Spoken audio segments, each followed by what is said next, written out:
ಅಣ್ಣ, ನಾನು ನಿಮ್ಮ ಲಕ್ಷ್ಮಣ. ಇವತ್ತು ನಾವು ಪ್ರಪಂಚದ 2 ವೈಚಿತ್ರ್ಯಗಳು ಅಥವಾ ವೈರುಧ್ಯ ವಿಪರ್ಯಾಸಗಳ ಬಗ್ಗೆ ನಾವು ಮಾತಾಡೋಣ. ನೋಡ್ರಿ, ಚಿನ್ನಕ್ಕಿಂತ ಅತ್ಯಧಿಕ ಹೆಚ್ಚು ಬೆಲೆ ಬಾಳೋ ವಜ್ರದ ಗಣಿಗಳಿರೋದು ಆಫ್ರಿಕಾದಲ್ಲಿ. ಅಂದ್ರೆ ಅಲ್ಲಿರೋ ನೈಸರ್ಗಿಕ ಸಂಪತ್ತು ಇಡೀ ಪ್ರಪಂಚದಲ್ಲೇ ಇಲ್ಲ. ಆದ್ರೂ ಅಲ್ಲಿರೋ ಬಡತನ ಎಲ್ಲೂ ಇಲ್ಲ. ಇಡೀ ಪ್ರಪಂಚದ ಬಡತನ ಎಲ್ಲ ಹೋಗಿ ಅಲ್ಲಿ ತುರ್ಕೊಂಡಿದೆ. ಅದು ನಿಮಗೂ ಗೊತ್ತು. ಇದೊಂದು ವಿಚಿತ್ರ. ಆಮೇಲೆ ಇನ್ನೊಂದು ವಿಚಿತ್ರ ಏನಪ್ಪಾ ಅಂದ್ರೆ, ಈ ನಮ್ಮ ಭವ್ಯ ಭಾರತ ಉಪಖಂಡದಲ್ಲಿ 145 ಕೋಟಿ ಜನಸಂಖ್ಯೆ ಇದ್ರು ಬೆಳಗ್ಗೆ ಟಮಾಟ ಗಿಡದಾಗ ಸಾಲ್ ತೆಗಿಯೋಣ 4 ಜನ ಆಳುಗಳು ಬರೋದ್ರೆ ಒಬ್ರು ಬರಲ್ಲ. ಆ ಕಳೆ ಕೀಳೋಣ 4 ಜನ ಹೆಣ್ಣಾಳುಗಳು ಬರ್ರಿ ಅಂದ್ರೆ ಅವರು ಬರಲ್ಲ. ಬಂದ್ರು ಒಂದು 12 ಗಂಟೆ ತನಕ ಇದ್ದು ಓಡೋತಾರೆ. ಆಮೇಲೆ ಈ ಗಂಡಾಳುಗಳು ಬರ್ತಾವ, ಈ ಓಟಿ ಓಡಿಸ್ನವು ಬಂದ್ರು 11-12 ಗಂಟೆಗೆ ಪೇರಿ ಕಿತ್ಕೊಂಡು ಹೊರಟೋತವೆ. ನೋಡ್ರಿ, 145 ಕೋಟಿ ಜನಸಂಖ್ಯೆ ಇದ್ರು ಇಲ್ಲಿ ರೈತರಿಗೆ 4 ಆಳು ಕೂಲಿ ಸಿಗ್ತಾ ಇಲ್ಲ.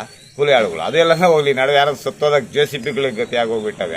4 ಮುಣ್ಣತೆಗೆ ಕೂಡ ಯಾರು ಬರಲ್ಲ. ನೋಡ್ರಿ, ಹಿಂಗ ಇದು 2 ವೈಚಿತ್ರ್ಯಗಳು ಅಲ್ವಾ.